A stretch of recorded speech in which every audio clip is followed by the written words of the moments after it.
special one. We've got HAF's own Devala Rees. We're going to be talking all about Hindu calendars, how they're set, how festivals are determined, the dates of them, and all sorts of things like that. I have to confess, this is one of those areas of the Hindu Dharma traditions that, not running a temple myself, living in the United States, I haven't actually gone into that much.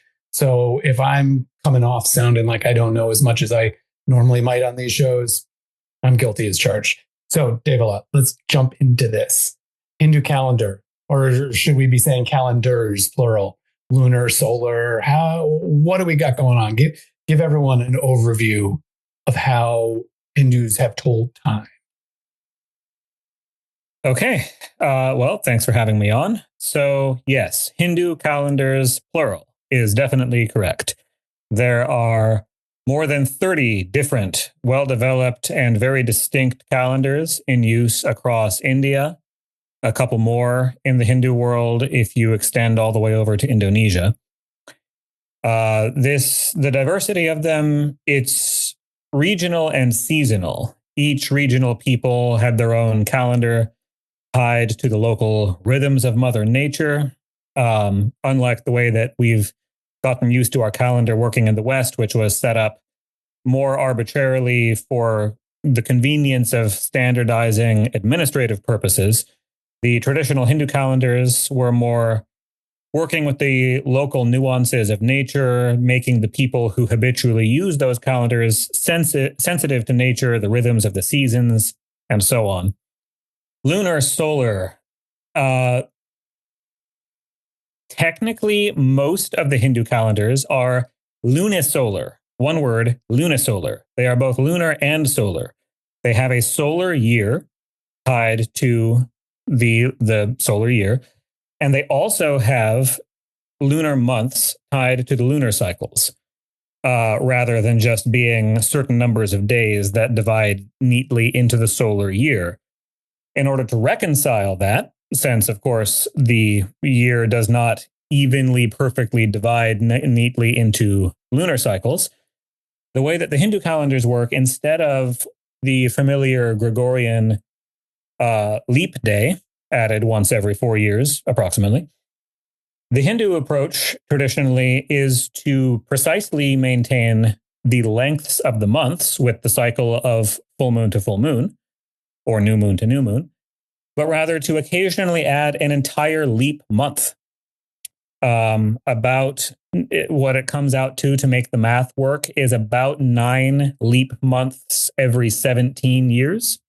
So every 2 or 3 years, usually, you'll have a leap month called Adhika Masa, or that varies in different Indian languages. But that's basically a high-level overview. I could go through what all of the different Hindu calendars are, or all the major ones, but basically we're talking about 31-ish different Hindu calendars. Most of the major festivals are common across almost all of them. They're not radically different from each other. A couple of them, however, are purely solar rather than lunar. So there is some variation depending on what regional traditions you're getting into. Okay, let's hold on the regions for a second, because 31 calendars is a lot. And yeah, we won't go through all 31. We don't have to go through all 31, but we'll get into maybe some of the most common, perhaps. Let's start off with what was it? How many months that reconcile the cycles with the seasons?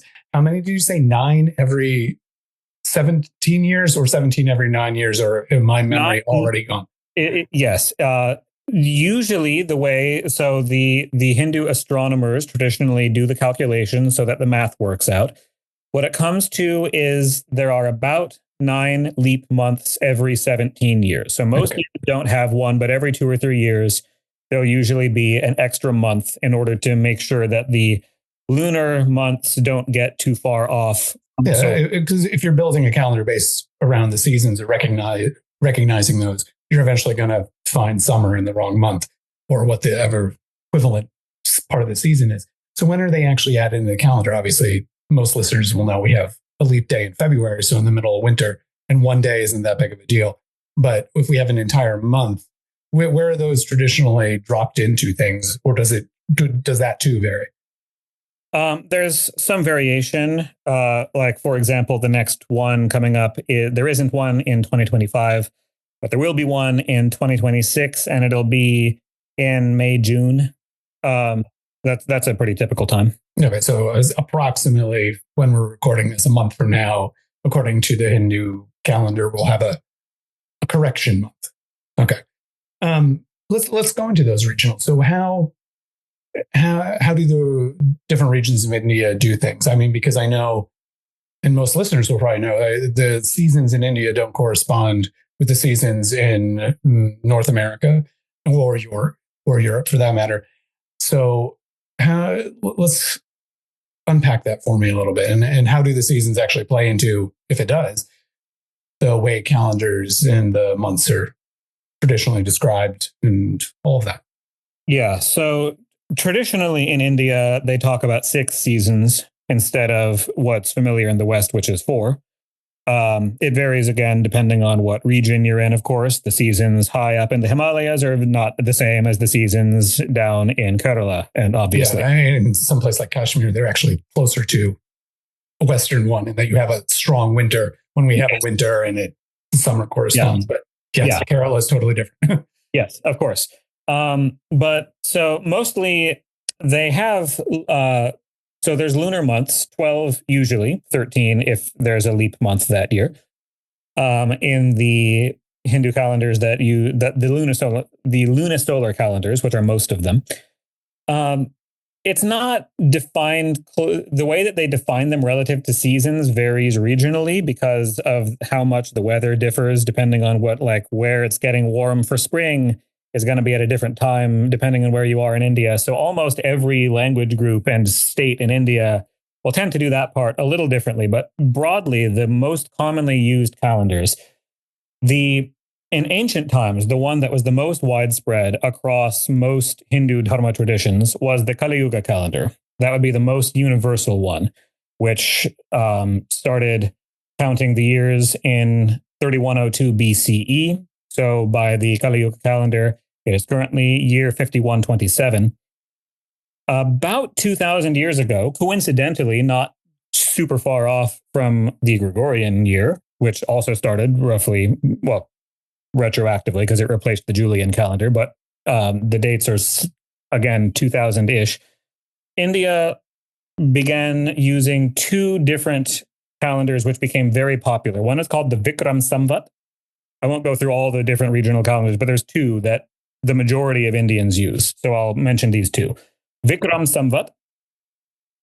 This one is used all through northern, central India and Nepal. So it's got a 12-month lunar calendar. So the average year will be 354 days. And so they correct that with the solar year by adding leap months when needed. According to the Vikram Samvat, they started that one in 57 BCE. So by Vikram Samvat, right now it's 2082. Unless you are Gujarati, because they count it 1 year off. According to Gujaratis, it's 2081. The other one is called the Shalivahana Shaka calendar. This one is used in South India, not the furthest south, not Kerala, not Tamil Nadu, but the Deccan region. So Telangana, Andhra Pradesh, Karnataka, Maharashtra, Goa. This one uses, their new year is solar rather than lunar. They calculate it based on the spring equinox, but they have lunar months. This one they started, or they didn't start it, but they re-standardized it and recalibrated the year to year 0 in 78 CE. So Shaka calendar, it's 1947 as of this interview. This one also is widely used throughout Southeast Asia and Indonesia by Buddhists as well as Hindus. So those are the 2 that are very widespread. And the Tamils have their own going on. The Malayalis and Kerala have their own going on. Those 2 are solar calendars with much less going on with the moon.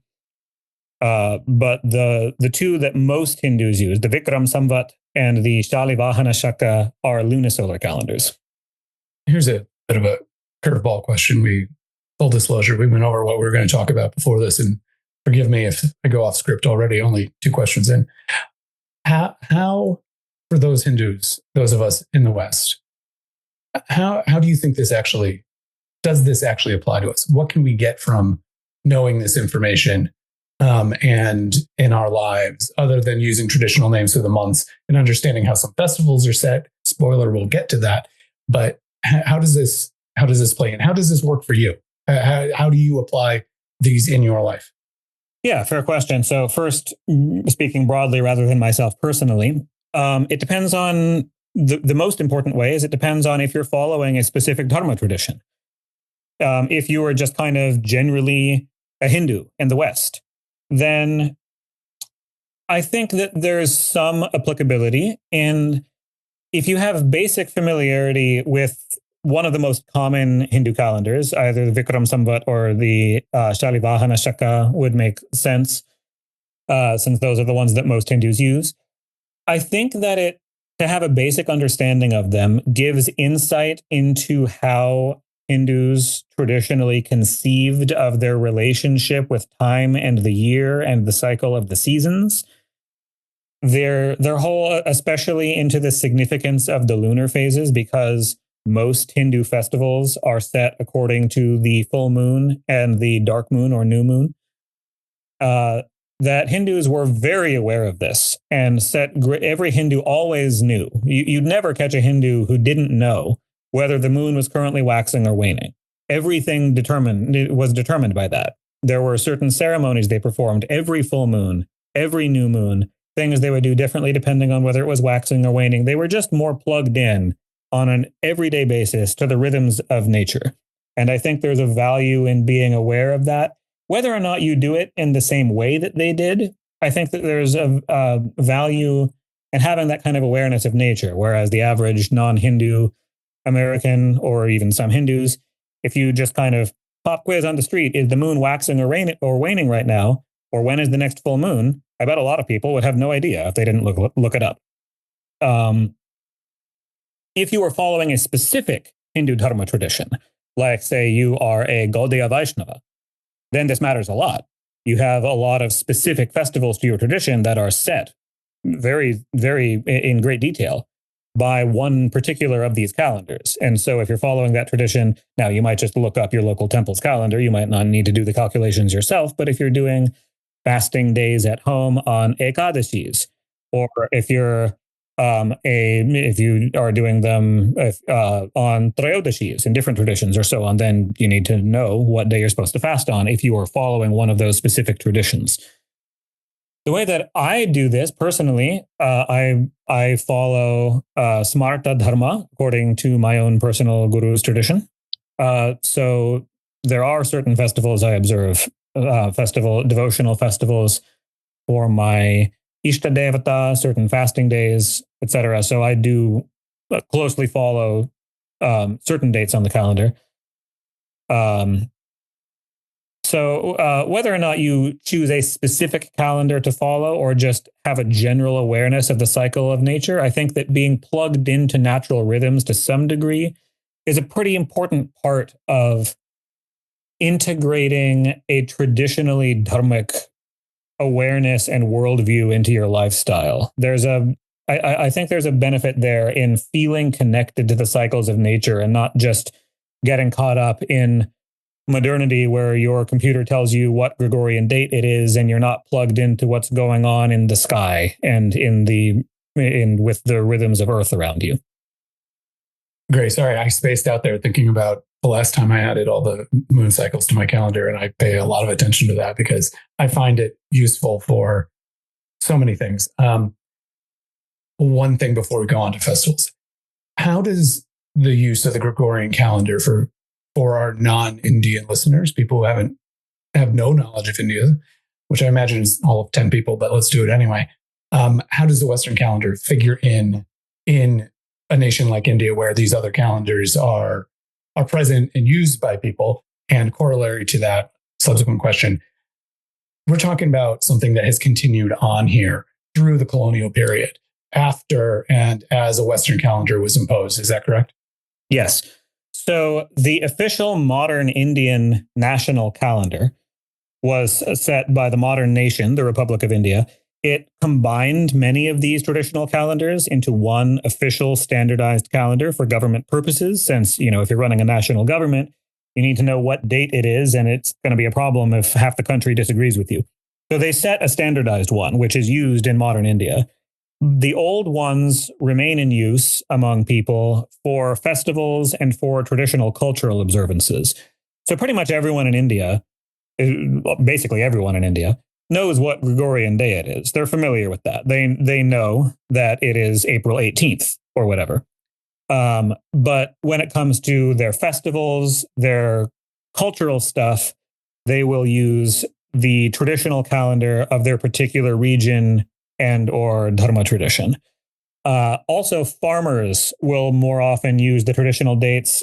Basically, they're like farmers' almanacs in terms of the traditional calendars have planting days and harvest dates built into them. And so, especially if you're in the agriculture sector in India, those are still very much used. So we've mentioned it 5 times already, festivals. Let's go into how those are set, because I know at HAF, we have an entire guide to this that lists out the days, and according to the Gregorian calendar, they vary every year. And unless you know the reason behind it, you don't know why it's doing that. Unpack that for people, please. Sure. So most of them vary every year. A few of them don't. A few of them are set according to a solar date, and so they're going to be the same Gregorian date almost every year. Once in a while, there might be one day off. Those are mostly the Sankranti festivals, Vaishakhi, Pongal. There's a few. The vast majority of them swing pretty widely every year, up to kind of a month and a half-ish. And in terms of like the total range that they move in by the Gregorian calendar, that's because they are set not by the sun, but by the moon. All of those Hindu, and not only Hindu, but also Buddhist and Jain festivals are determined relative to a certain full moon or a certain new moon. So they're either on the Tithi, and I'll explain what a Tithi is, but they're either on the Tithi of the full moon or the new moon, or a certain number of Tithis after it. And what a Tithi is, in Hindu calendars, there's 2 types of day. There's a solar day and there's a lunar day. A solar day is called a Saura Devasa, solar day, which means a solar day starts when the sun rises, and when the next sunrise comes, that's the next Saura Devasa. That's not what these festivals are set according to. They're set according to the Tithi. A Tithi is 1/30th of a lunar month. And specifically the definition, this is a Vedic day, the Vedic definition of a day on the calendar. The technical definition of it is the time required by the relative motions of the sun and the moon in the sky to become, so sometimes the sun and the moon are getting closer together from our visual perspective. Sometimes they're getting further apart. The Hindus divided this into the arc of the zodiac in the sky, which is a circle with 360 degrees. If the sun and the moon get 12 degrees closer together or 12 degrees further apart, that is 1 Tithi, the time it took for them to do that. And technically, because the lunar motion around the Earth is not exactly even with the Earth's motion around the sun, the length of a Tithi varies slightly. The shortest Tithi will be 21.5 hours. The longest Tithi will be 26 hours. But there's always 30 of them between a full moon and the next full moon, or between a new moon and the next new moon. And so it's according to the Tithis that most of the festivals are set. It'll be like on, for example, Chaturdashi Tithi means on the 14th day, counting after the new moon. If it is some calendars, the Amanta calendars count from the month starting from the new moon. The Purnimanta calendars count it starting from the full moon. So it depends on which Dharma tradition you're following. But this is also what sometimes people will raise points of confusion of. It says this festival is supposed to be on the full moon, but if you look up when the moon is actually the most full in the sky, it's then it's a day off or something. I confess, listeners, I think he's saying this because I brought this up in one of our internal conversations, because we'll get to this, like how you look up things, and Google will tell you one thing. The traditional Hindu calendars are like, oh, no. It is something different. Yes, that is because Google will tell you, when does the moon look the most full in the sky? But that's not technically what Hindu calendars mean by, that's not what they go by. They don't go by when the sun and the moon rise relative to our horizon. They go by how close the sun and the moon are to each other in the arc of the zodiac. And sometimes that math works out differently. Also because since a tithi, unlike a solar day, one tithi might change into another tithi in the middle of the afternoon. And that calculation becomes unwieldy. So what Hindus traditionally do is say, whenever the sun rises, whatever tithi it is at that time, we're going to say that the rest of that day is that tithi. But some traditions instead go by sunset, and so on. So it depends on which specific dharma tradition you're following. They each have their own rules. Each one of them is extremely clear on how they do it, but it's not entirely standardized.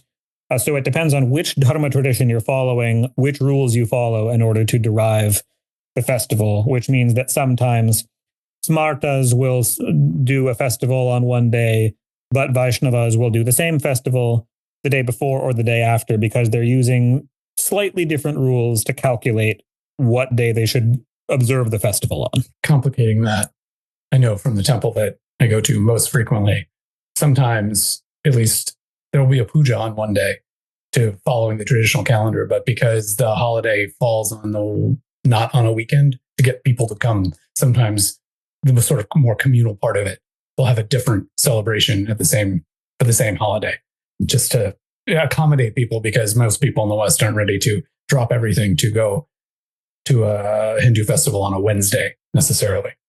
For sure. That's very common. So is there anything you've mentioned many times and driven it into us that there's a lot of variability going on here? Is there anything that, for the listener that wants sort of the top level reading of that, to say there are different categories, without all going into all the details, saying that calculate things differently, or I don't know how to phrase that exactly. Do you see what I'm saying? It's like, we got 31 different calendars. Yeah. If you don't want to, you don't want to get into the weeds, is there some simple thing you can go by? Yeah. I mean, HAF makes that pretty conveniently available. Top level, we have our Dharmic Days calendar, which just gives you a date. Of course, that's assuming you're in America. We're calculating the dates for in the continental US. For most people, certain traditions will vary from that. If you're following one of those traditions, then presumably your tradition is giving you the calendar you should be following. But just for general Hindus, for easy to pick up and use, we've made one available. The other website, which is the gold standard that Hindus all over the world use and should use, it is absolutely the gold standard for making all the calculations available, is Drik Panchang, which I'm sure we'll get into. Let's do it and spell that out for people if anybody's following along at home. And let's open this one up. Drik Panchang, DrikPanchang.com. Okay. So I've got this open here. And I imagine many Hindus, you're right, this is totally the gold standard. And I have used this site many times. But what I'm going to do right now, or hope you can walk me through, is I've used this just to know the top line date. But this sort of thing gives you so much more information. So walk me through something here. So I have 1/8 of the knowledge that you're presenting right now.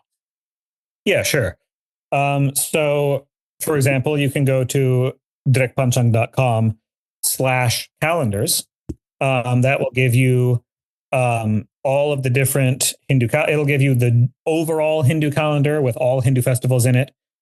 You can also choose if you want to be observing a specific regional tradition. It's got Tamil, Telugu, Kannada, Malayalam, Gujarati, Marathi, Bengali, Oriya. It does Jains as well as Hindus. It's got ISKCON, Assamese. It's, even if you scroll down, it's got Nepali. So whichever one you want, those aren't all of the options, but there are a lot of the options.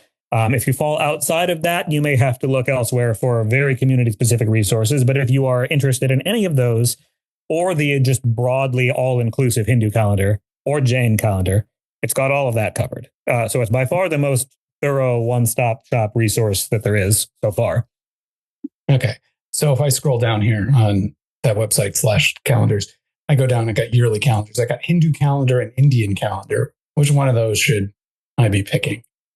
If you're not in India, then you should be picking Hindu calendar. India calendar will be official dates that are national holidays in the Republic of India. Got it. Okay. So let's go to the Hindu calendar then. For my little follow along session here. Yeah. Do you have a specific holiday I should be looking at? Where are we? We are in April. It's April 18th. We've got, let's go back. We got Solar New Year, and we got a whole bunch of things on April 13th.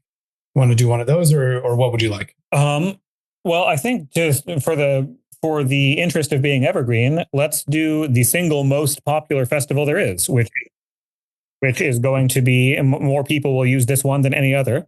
That's going to be Diwali Lakshmi Puja. Okay. One most popular Hindu festival there is. October 20th, 2025, according to the Gregorian calendar. And I'm clicking on it. Yes. Okay. There we go. I should say, while Diwali Lakshmi Puja is the most popular Hindu festival, it is not for all Hindus. There are some Hindus who don't do it at all. But for more Hindus than any other, this is the most popular average festival. Just one second here. I realized I must have opened this up last time I was in Los Angeles. It's got me timings for Los Angeles. I'm now on the East Coast. Do I have to change that? Does it matter that much? It will change it, yes. So you can. Okay. So the other great thing about Drik Panchang is that it will calculate it for any city. Now, they say any city in the world. I have found that some cities with population in the 10,000 or under range, they don't have, but go with your nearest city that you can find. If you're even within like 100 miles, you should be basically fine. Okay. Let me change this to my nearest. Yeah. And then, okay. So what this gives you is in the big reddish text, it says when you should do Lakshmi Puja at home. Okay. It'll default to give you 24-hour like military time. If you prefer 12-hour AM, PM, you can switch into that mode. There's a little button for that. So where I am located, I live in Bolingbrook, Illinois. It is telling me that to do Lakshmi Puja from 7:11 p.m. until 8:41 p.m. Yeah, I got 7:17 to 8:45. Yeah, because you're not quite in the same place as me. Yeah. And so that is the best window to do Lakshmi Puja. If you're just a casual user, that's really all you need. That's when you should do Lakshmi Puja in your home. If you care about getting into the weeds of how did they calculate that, then scroll down and look at all the tiny numbers, and they explain exactly how and why they calculated that window. Because Lakshmi Puja on Diwali is supposed to take place on Amavasya, which means the tithi of the new moon, and they say down to the minute when that tithi begins and when it ends. Within that, it's supposed to take place during Pradosh Kal, a certain hour. Hour not in the modern 24 hours in a day Western sense, but Kala, a unit of time in Sanskrit, which is it's a little bit longer than a Western hour. And then when does Pradosh Kal overlap with there are certain periods of time which are considered good for moving, and certain periods of time which are traditionally considered stable, and when something will stick in a place. And for something like, so for if you were wanting blessings on sitting out on a journey, you'd want to go into one of the moving ones and not one where you'll get stuck. And if you asked for a Jyotishi to set a muhurt for you, they would take that into account. But for welcoming Lakshmi into your home and stabilizing the prosperity and the blessings of Mata Lakshmi in your home, you want one of the non-moving time periods. And Vrishabhakal is a stable one. So the overlap between Pradosh Kal and Vrishabhakal during Amavasya Tithi, the Venn diagram of when those three things are all prevailing, that is how they are deriving the window of 1 hour and 29 minutes which is the best time to do Lakshmi Puja for most people.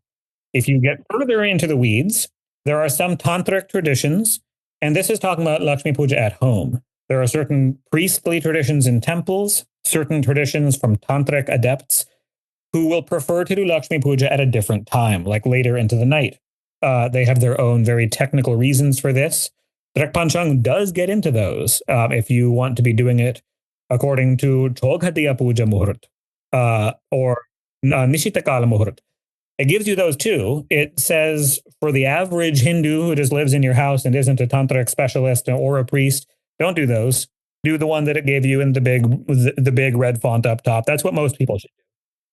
To be fair, they're all big red fonts, but it's the first one you get to as you scroll down on this page. You're right. They do give them all in big red fonts. That is fair. But the one up top is for most people. But if you are following one of those other traditions, it gives you all of them. So the vast majority of the fine print in here is not relevant to most Hindus. Just stick with the top line. It leads with what you need to know. But if you are doing one of those things, it gives you all of that information too.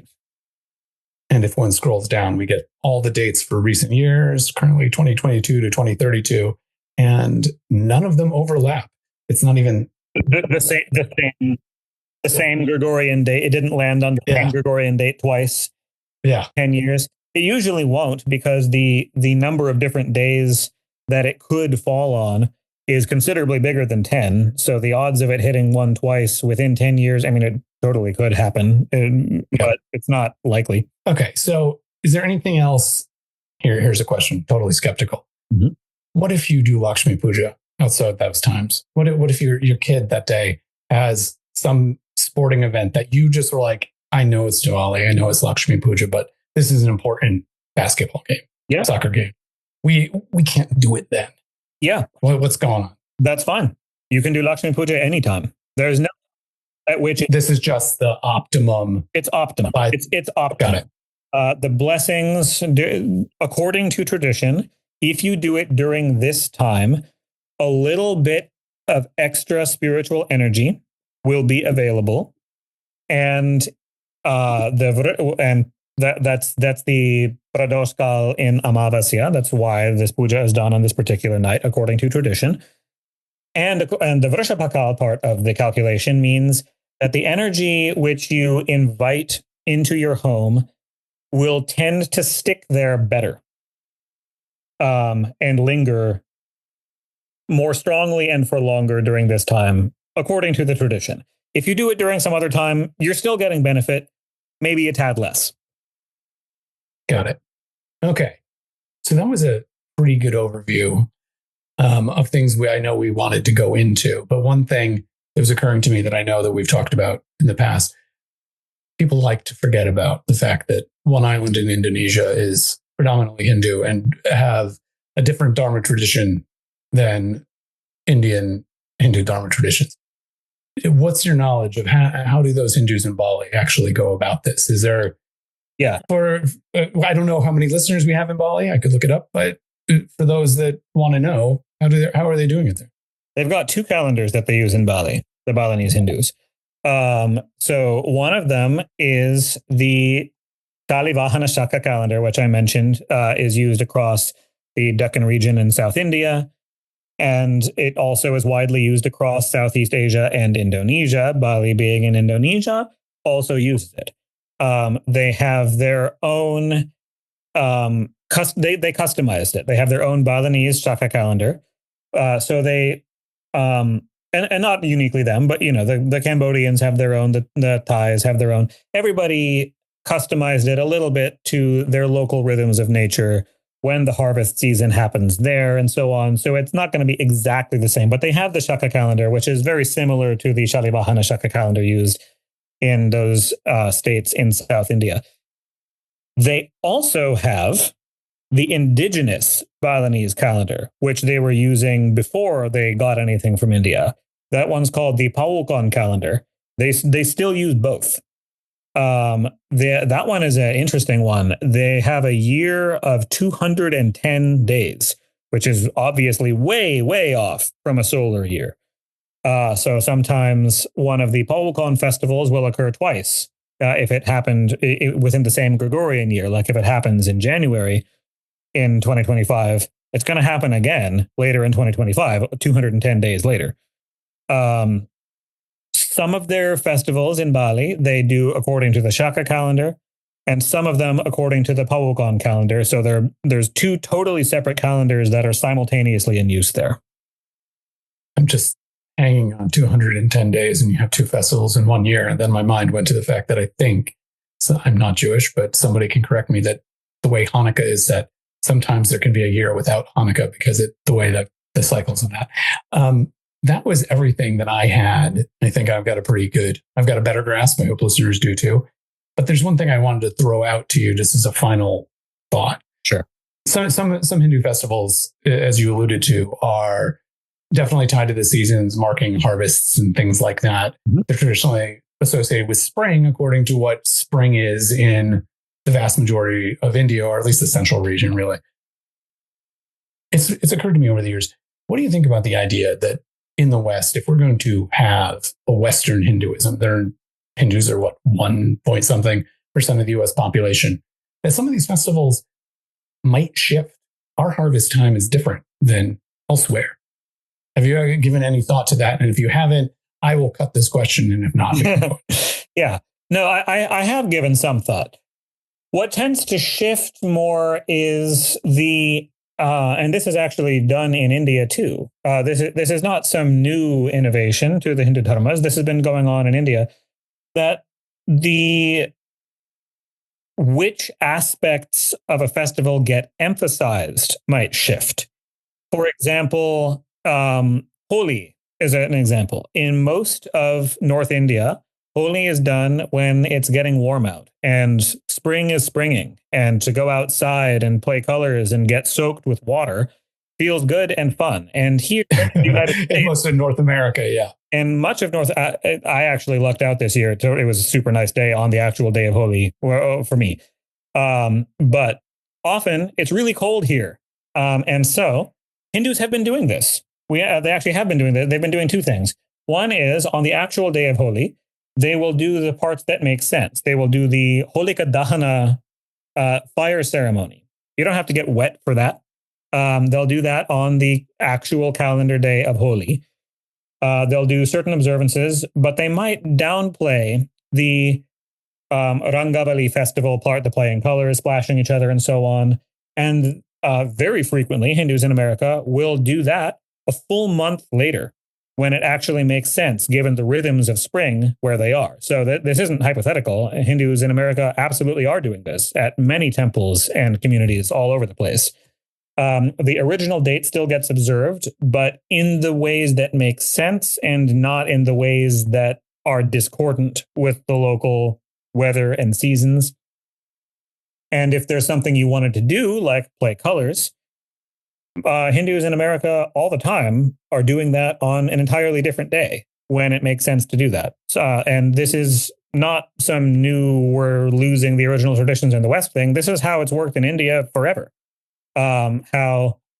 What might be a harvest festival for Telugu people, the same date will get celebrated in a different region of India by the same name, but not so much as a harvest festival, but as a puja to a certain form of the supreme being or something. It'll be modified to what makes sense given the local traditions and region. So this absolutely is how it is supposed to work and how it has traditionally worked. And a lot of Hindu groups, at least in the US, are making some of those adjustments. And I think it's absolutely valid. Great. I wasn't totally off the mark in that thought. Yeah. This is a part of the show where I normally ask you to plug anything you're working on, where people could follow you, but I think we know that. Everyone can go to the HAF website, www.hinduamerican.org. Devala, is there anything just from our HAF work you're excited about right now to leave people with? Totally doesn't have to do with calendars. Oh, yeah. Anything. So much stuff that I'm excited about. I mean, a lot of it is coming to K through 12 classrooms around the country, which is perhaps relevant to some listeners and not others, depending on whether you have kids currently in American school or currently it might be a little late. If they're young, then hopefully we'll have time to impact their education going forward in lots of states. That's going on. But I am excited to be rolling out community resources, some of those coming soon, with new primers on foundational concepts of Hindu dharmas with our new educational approach here. So yeah, keep your eyes peeled on HAF website, on social media. The Ed department has lots of stuff cooking that is going to be coming down the pipeline in community facing stuff, probably in the months to come. But keep your eyes peeled for sure. Well, that's it for this episode of That's So Hindu. If you enjoyed this episode, please share it now with someone who you think will like it too. Please also like, follow, and or subscribe to this show on whatever platform you're listening to it on. You can help ensure that more of these get made by making a donation to HAF at www.hinduamerican.org/donate. Thanks again for listening.